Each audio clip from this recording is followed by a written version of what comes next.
The longer I spend in Australia, the more I realise this is one of the sportiest nations in the world. And I'm not just talking about the Olympics where it always does well. I'm talking more about how the way sport is ingrained in everyday life.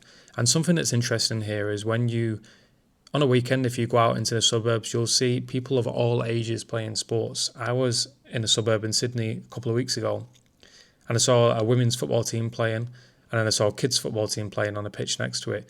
That's something you don't often see in the UK. You would usually see sport reserved for kids and then the kind of dedicated few adults who will still play football and rugby and cricket. But if you go to any suburb in Australia, you'll find swimming pools, cricket pitches, ovals where people are playing cricket in the summer and then rugby during the winter time, tennis courts, basketball courts, everything, and they're pretty much always busy and people on them. When it comes to the Olympics and the World Cup, Australia always lets its presence known for quite a small country comparatively. It usually does well in all these things, and it's not really a surprise when you see how ingrained sport is in the everyday life. It caught me by surprise. I considered UK to be a sporty country, but when I came here, I realised it's another level. To tell you the truth, I didn't really drink much coffee before I came to Australia. I used to have, if I had coffee, it would be like instant coffee in the morning before I went to work. But in Australia, it's a really important part of the culture. And there's a couple of things which make it really unique and much better than anywhere I've lived in the past. And the first one is being that it's not run by these huge corporations. So in Sydney alone, you've probably got like 3 or 4 Starbucks where you've got hundreds of independent cafes. And this does a couple of things. One,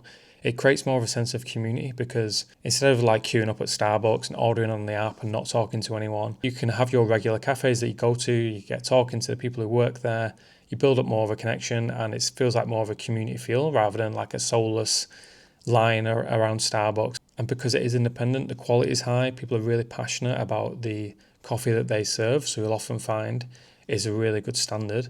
And even better than it would be if you went to Starbucks. Before I came here, I obviously knew Australia had some really nice nature, but I didn't realise how accessible it would be and how much I would enjoy that as well. So I live in Sydney, which is obviously one of the biggest cities in Australia, but within 20 minutes of where I live, I can be on a national park, which is well maintained. The thing that strikes me is how well maintained it all is and how it kind of gets upgraded. So within a short amount of time, from being in a major city, you can feel like you're really in nature in a quiet, peaceful area. Which I think everyone has this perception of Australian kind of outback towns in their head where it's like a petrol station, a pub, and it's like one dirt road and there's kind of weird characters. Obviously, this is kind of the perception people get from watching movies, I think, rather than going. But something I didn't expect to like about Australia is these country towns. Because when you actually go to them, and it took me a while to actually get out of the city and go to these places, it really is a place worthwhile going to. And I'd recommend people who are going to a holiday in Australia do get out to these country towns. They'll often have nice architecture, local cafes and bakeries and people playing cricket, and there'll be like a nice feel around the place. It's a good change of pace outside of the city. And it's interesting that these communities seem to be thriving, and there's hundreds, if not thousands, of these places like this in Australia.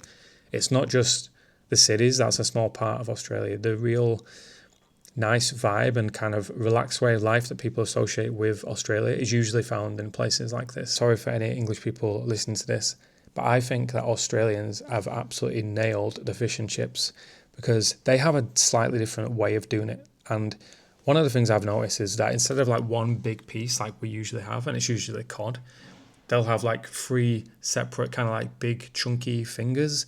I don't know how to describe it. I'll put a picture up on here. I went to one recently in New South Wales and it was absolutely brilliant. I assumed we had nailed the fish and chips. I think Australia have made them better because the fish tastes fresher. There's more variety as well, and you don't have to get battered fish, you can get different types. And crucially, the one I went to a couple of weeks ago actually sold gravy, which kind of tips it over the edge for me.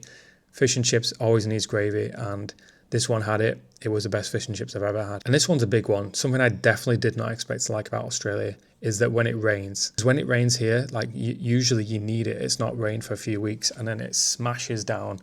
And sometimes like thunderstorms, like these huge thunderstorms. Obviously it's great when you're indoors and you can look at it from the inside. And it's just really nice watching like this, how wild the thunder and the rain gets here. And then afterwards, when you go out, you get this like amazing smell. Nature's woken up, which is something I never thought I would say, because when it rains in Manchester, it usually means it's going to rain for the next few months.